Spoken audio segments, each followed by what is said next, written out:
Jadi kita untuk praktikum ini nanti akan saya bagi setiap kelas itu ada 4 kelompok. Ya, jadi setiap kelas itu ada 4 kelompok, nanti dibagi 4 kelompok. Nanti saya yang bagi lewat nanti di Hebat e-learning. Jadi nanti adik-adik bisa melihat kelompoknya itu di Hebat e-learning. Ya, jadi biar apa adil, jadi tidak ini bolos saya mau sama ini nggak ada ya. Jadi nanti saya bagi secara acak. Jadi nanti adik-adik bisa melihat jadwal kelompoknya itu ada di eh, Hebat e-learning ya. Jadi nanti setiap kelas itu nanti akan saya bagi 4 kelompok ya, 4 kelompok. Jadi setiap minggu nanti setiap minggunya dan setiap kelompok itu sudah mempunyai pembimbing masing-masing. Jadi kalau nanti ini ya, jadi untuk tim bedah itu ada saya sendiri ya, kemudian ada Dokter Budi, ada Prof Wiwi, ada Dokter Nus, kemudian ada Dokter Mirza dan ada Dokter Lina ya. Nanti skenarionya untuk pembimbingnya ada kelas A itu selalu dengan saya ya, baik nanti kelompok 1, 2, 3, dan 4 itu dengan saya. Kemudian kelompok B itu nanti dengan Prof Wiwi, kemudian kelompok C itu dengan Dokter Nus ya.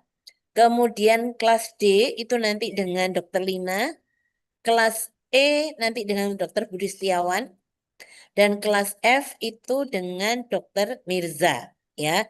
Jadi nanti setiap kelompok baik kelas misalnya kelas E itu nanti dibagi 4 ya. Baik E1, E2, E3, E4 nanti dengan Dokter Budi Setiawan gitu ya.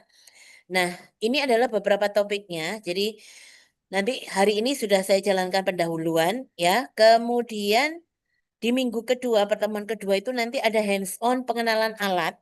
Jadi nanti adik-adik akan belajar tentang alat-alat bedah yang standar ya, yang standar saja dulu. Jadi alat-alat bedah standar ini maksudnya adalah alat-alat bedah yang selalu ada pada setiap jenis operasi. Ya, ada setiap pada jenis operasi sehingga ini harus adik-adik pahami gitu karena nanti kalau tidak itu nanti apalagi yang nanti yang khusus yang standar aja tidak adik-adik belum kenal gitu ya. Kemudian eh nah, nanti di sini adik-adik akan mengenali tentang alat-alat standar dan persiapan operator. Jadi nanti akan diperagakan bagaimana cara menyiapkan operator, bagaimana cuci tangan, bagaimana apa namanya memasang gaun ya, bagaimana memasang urutannya dari apa namanya nurse cap, kemudian masker urutannya, kemudian pemasangan eh, glove ya, itu nanti akan diperagakan pada topik pertama ya. Nah, pada topik pertama ini nanti langsung 2 kelompok setiap kelasnya ya, A1 dan A2, B1 dan B2 ya, C1 dan kenapa 2 kelompok sekaligus? Karena topik ini tidak terlalu lama sehingga bisa dibuat untuk 2 kelompok. Begitu ya, kira-kira Dedek. Jadi pengenalan alat dan persiapan operator itu di ada 2 pertemuan ya. Jadi yang nanti minggu kedua itu A34, B34, C34, D34, E34 dan F34. Kemudian di pertemuan minggu keempat, 5, 6, dan 7 itu ada hands-on anestesi. Ada hands-on anestesi. Nah, ini setiap minggunya hanya 1 kelompok setiap kelas ya. Setiap minggunya hanya 1. Jadi A1 nanti di pertemuan keempat, B1. Jadi yang setiap kelasnya yang sub kelompok 1 itu ada di minggu keempat. Kemudian yang ada sub kelompok 2 itu ada di minggu kelima. Subkelompok ketiga itu di minggu keenam, kemudian subkelompok 4 itu ada di minggu ketujuh. Itu tentang anestesi, ya, tentang anestesi. Kemudian ini ya, jadi nah nanti setelah UTS di minggu ke-8 itu ada hands-on pemasangan infus dan pengambilan darah. Oh ya, sebentar. Untuk peraganya, kalau untuk apa namanya, aduh, semoga ini tidak ngecasnya, baterai saya habis ini. Saya cepat-cepat ya. Eh, jadi untuk alat ini sudah nggak ada, adik-adik nggak bawa hewan coba. Kalau untuk anestesi adik-adik bawa kucing, ya kucing atau anjing. Tapi tolong diperhatikan harus dipuasakan ya. Nanti kalau kucing liar ya nggak apa-apa sih. Kalau kucing liar kan untuk kemungkinan apa istilahnya kalau ada nanti ada apa-apa itu kan nggak ada tanggung jawab. Tapi kalau adik-adik yang menggunakan milik adik-adik sendiri ya kemudian menggunakan atau temannya itu harus sudah prosedurnya dipuasakan ya baik anjing maupun kucing ya.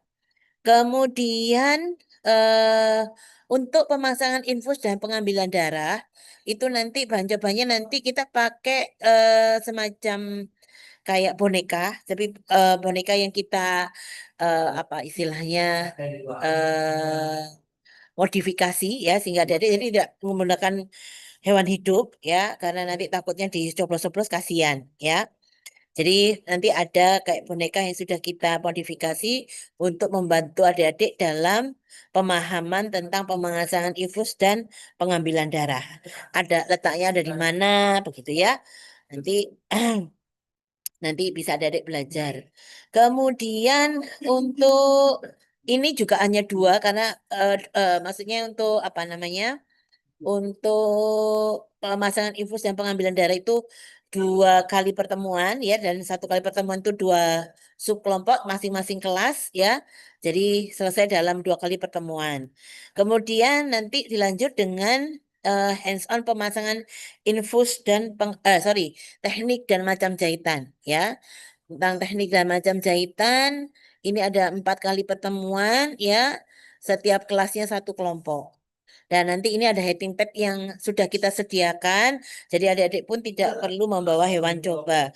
Jadi yang membawa hewan coba itu hanya nanti praktikum anestesi. Gitu mungkin kira-kira kemudian ada post test. Post test ini di pertemuan ke-14 itu ada post test untuk praktikum. Ya, untuk praktikum ada post test. Jadi adik-adik nanti materinya ya yang sudah dijelaskan pada waktu hands on ya, ada persiapan operasi, pengenalan alat, kemudian anestesi baik lokal, regional, anestesi injectable, inhalasi ya. Kemudian ada macam jahitan dan terapi cairan gitu ya. Ini ada postesnya dan postesnya itu nanti lewat by online, nanti lewat Hebat e-learning, nanti dianukan secara teori ya, teorinya.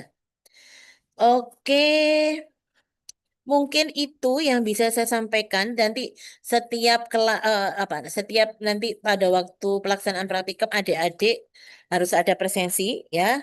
Kemudian kalau misalnya pada waktu jadwalnya praktikum ada yang tidak bisa, harus melapor ke PJMK, lapor PJMK untuk harus dilakukan ini apa namanya penggantian ya. Jadi tidak ada yang tidak boleh absen. Jadi kalau misalnya pada waktu karena tidak setiap minggu ya praktikumnya untuk satu anak ya. Jadi kalau pas pada waktunya ada adik mengalami kendala, ada uzur atau ada kegiatan yang lain, misalnya entah ada urusan apa ya atau sakit ya, adik-adik harus tukar sebelumnya dengan temannya yang lain agar tidak ada penumpukan pada satu hari itu. Paham ya tentang presensi ya. Jadi wajib semua anak harus mengikuti praktikum. Begitu yang bisa saya sampaikan karena saya harus ngebut karena ini berkaitan dengan baterai. Baterai saya nggak bisa ngecas ini karena kredit tempatnya. Ada pertanyaan sebelum saya akhiri untuk pendahuluan praktikum hari ini?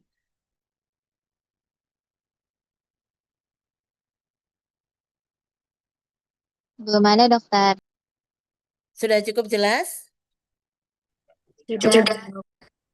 Jelas ya, nanti kalau secara teknisnya nanti kalau memang masih ada pertanyaan, silakan untuk eh, menanyakan di grup ya, jangan person ya. Saya capek kalau person harus jawab satu-satu.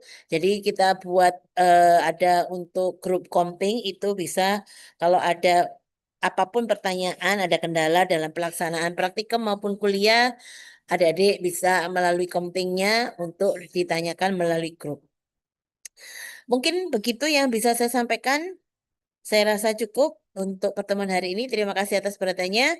Wassalamualaikum warahmatullahi wabarakatuh. Waalaikumsalam Waalaikumsalam warahmatullahi warahmatullahi wabarakatuh. wabarakatuh. Terima kasih, Bu Dok. Waalaikumsalam.